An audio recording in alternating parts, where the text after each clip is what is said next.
दोस्तों, एक समय था जब ब्रिटेन के बारे में बहुत बड़ी बड़ी बातें की जाती थी। एक समय पर ब्रिटेन दुनिया का सबसे शक्तिशाली देश हुआ करता था। लोग कहते थे कि ब्रिटेन के अस्तित्व का सूरज कभी अस्त नहीं हो सकता। ब्रिटेन का साम्राज्य भारत और ऑस्ट्रेलिया ही नहीं बल्कि सुपर पावर अमेरिका, कनाडा और अफ्रीका तक फैला हुआ था। प्रथम विश्व युद्ध से पहले ब्रिटेन से बड़ी महाशक्ति पूरी दुनिया में कोई और नहीं थे। हालांकि अब तक ग्रेट ब्रिटेन के हालात कुछ ठीक नहीं है। ग्रेट ब्रिटेन ने भले ही स्कॉटलैंड को अपने से अलग होने से बचा लिया हो, लेकिन ये इस बात का संकेत है कि अब उसकी जड़ें कमजोर हो रही हैं। जिस साम्राज्य में कभी सूरज नहीं डूबता था, वो आज अपनी साख बचाने में लगा हुआ है। दोस्तों, क्या आपको पता है कि अपने पीक समय में ब्रिटिश एम्पायर पूरी दुनिया की जमीन के 1/4 हिस्से पर राज कर रहा था। क्या आपको पता है कि अफ्रीका से खरीदे गए कुल 12 मिलियन गुलामों में से 30 लाख केवल और केवल ब्रिटिश स्लेव ट्रेडर्स द्वारा खरीदे गए थे, जिनमें से 2.7 मिलियन ही अपनी लंबी यात्राओं में जिंदा बच पाए थे। एक समय में ऐसा भी कहा जाता था कि आदमी को औरत और औरत को आदमी बनाने के अलावा ब्रिटेन सब कुछ बना सकता है। उस समय ब्रिटिश एम्पायर इतनी बड़ी शक्ति बन गया था कि उसके बारे में कहा जाता था कि उसके साम्राज्य का सूरज कभी डूब ही नहीं सकता है। लेकिन फिर क्यों देखते ही देखते 100 सालों में 70 देशों पर राज करने वाला ब्रिटेन 14 आइलैंड्स में सिमट कर रह गया। आइए दोस्तों, आपको ब्रिटिश साम्राज्य के उदय से पतन तक की पूरी कहानी सुनाते हैं। दोस्तों, एक समय ऐसा था जब कहते थे कि ब्रिटेन में कभी सूर्यास्त नहीं होता था।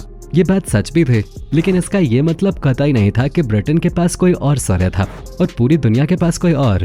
इसका मतलब था कि ब्रिटेन का पूरा साम्राज्य पूरी दुनिया के अलग अलग हिस्सों तक फैला हुआ था। जब ब्रिटेन में सूर्य अस्त होता था तो इसके राज करने वाले दूसरे देशों जैसे भारत और ऑस्ट्रेलिया में सूर्य उदय होता था। इसीलिए कहा जाता था कि ब्रिटेन का सूर्य कभी अस्त नहीं होता। दोस्तों, ब्रिटेन का साम्राज्य भारत और ऑस्ट्रेलिया ही नहीं बल्कि सुपर पावर अमेरिका, कनाडा और अफ्रीका तक फैला हुआ था। प्रथम विश्व युद्ध से पहले ब्रिटेन से बड़ी महाशक्ति पूरी दुनिया में कोई और नहीं थे।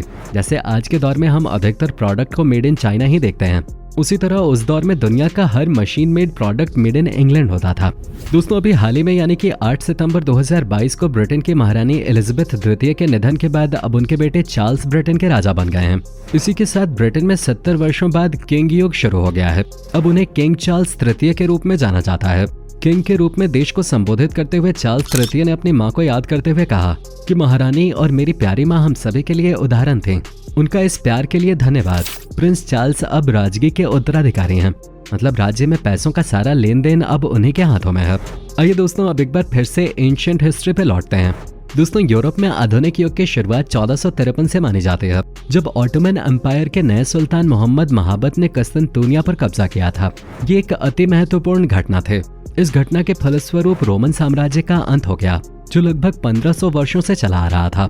ये घटना इतनी महत्वपूर्ण थी कि जिस रास्ते से यूरोप और एशिया के बीच व्यापार होता था, अब उस रास्ते पर तुर्कों का अधिकार हो गया था। यहीं से मॉडर्न हिस्ट्री यानी आधुनिक युग की शुरुआत होती है। यूरोप के नए आधुनिक युग और समुद्री मार्गों को खोजने की शुरुआत यहीं से होती है।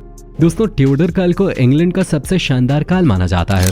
इस युग में हेनरी 7, हेनरी 8, एडवर्ड 6, मैरी और एलिजाबेथ का नाम सबसे ऊपर आता है। ब्रिटिश साम्राज्य दुनिया के इतिहास में सबसे बड़ा साम्राज्य रहा है। 16वीं सदी के बाद ब्रिटेन ने अपने देश के बाहर दुनिया में अपने पैर पसारने शुरू किए। 16वीं से 18वीं सदी के दौरान ब्रिटेन ने यूरोपीय ताकतों जैसे फ्रांस, स्पेन और पुर्तगाल को पछाड़ते हुए दुनिया के सबसे ताकतवर साम्राज्य की नींव रखी।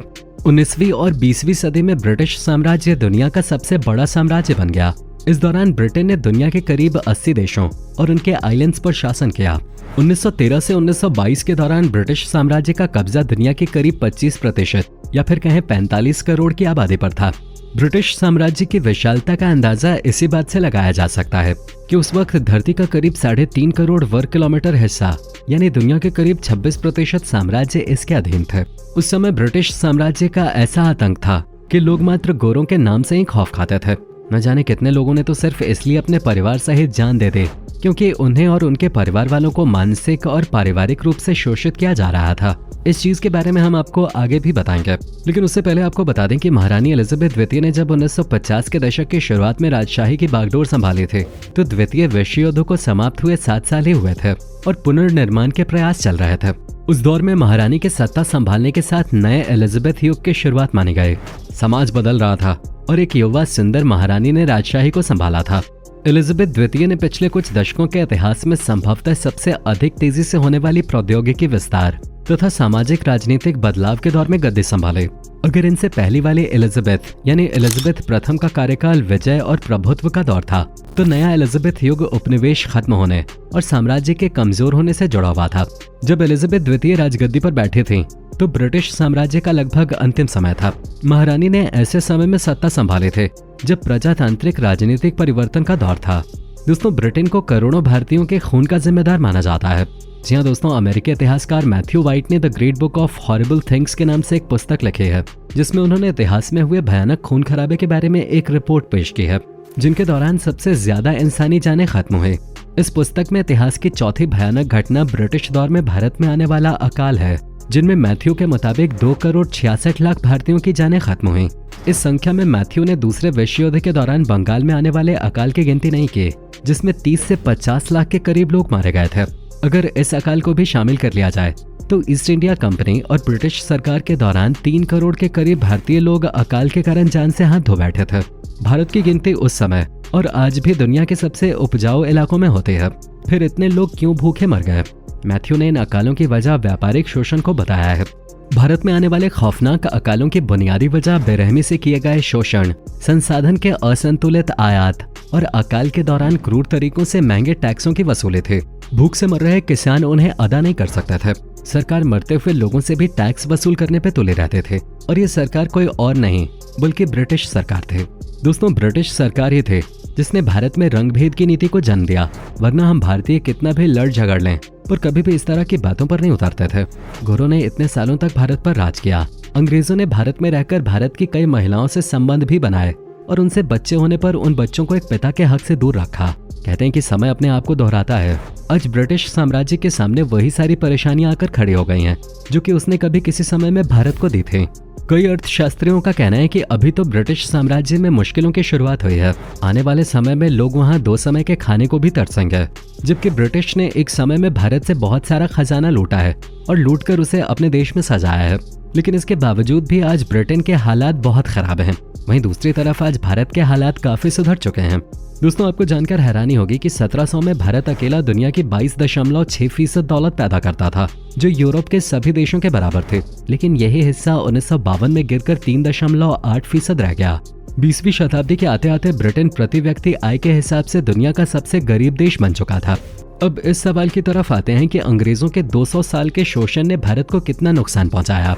इस सिलसिले में विभिन्न लोगों ने विभिन्न अंदाजे लगाने की कोशिश की है। इनमें से ज्यादा प्रशंसनीय अनुमान अर्थशास्त्र के विशेषज्ञ और पत्रकार महनाज मर्चेंट की रिसर्च है। इनके मुताबिक 1757 से लेकर 1947 तक अंग्रेजों के हाथों भारत को पहुंचने वाले आर्थिक नुकसान की कुल रकम 2015 के फॉरेन एक्सचेंज के हिसाब से 30 खरब डॉलर बनती है। इससे आप अंदाजा लगा सकते हैं कि भारत उस समय कितना अमीर रहा होगा। दोस्तों, इतिहास की बातें जब कभी भी होती हैं तो एक चीज हर इतिहास में कॉमन मिलती है कि इतिहास अपने आप को दोहराता जरूर है, फिर चाहे वो किसी भी क्षेत्र में क्यों ना हो। इसलिए कभी भी देश को अपनी ताकत, पैसे, पावर और पोजीशन पे घमंड नहीं करना चाहिए। किसी ने कभी नहीं सोचा होगा कि कभी ब्रिटेन जैसे बड़े और ताकतवर देश को भी इतनी बुरी परिस्थितियों का सामना करना पड़ेगा, और आने वाले समय में ये हालात और खराब ही होंगे। एक समय में पूरी दुनिया पर अपना आधिपत्य जमाने वाला ब्रिटिश साम्राज्य आज दुनिया के 14 आइलैंड्स तक ही सिमट के रह गया है।